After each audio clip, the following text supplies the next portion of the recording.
Welcome to the Slop Farm. Enjoy the video. In this video, I will explain how to play Roblox at school without now. GG. The first and most important step is to truly understand your school's internet policies. Many school networks are designed to block gaming sites and apps, ensuring focus remains on learning. Attempting to bypass these established security measures could result in disciplinary action, ranging from a warning to losing your internet privileges entirely.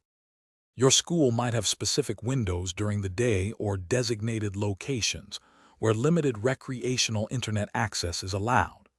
This could be during a lunch period of 25 minutes or in a common area during a 10-minute break. Inquire about any official school clubs or after-school programs that might incorporate gaming into their activities.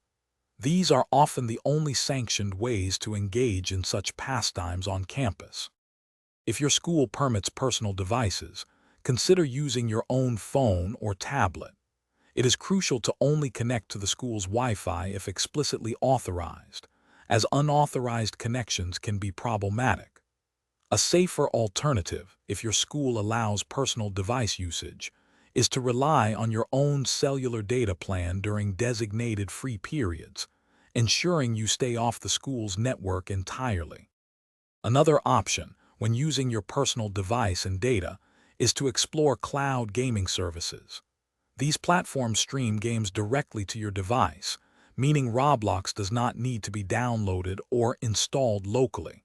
However, always ensure your data plan can handle the usage, which can be significant, potentially up to 5 gigabytes per hour. This method must still adhere to your school's rules regarding device usage. Thanks for watching. Consider subscribing if we helped you today.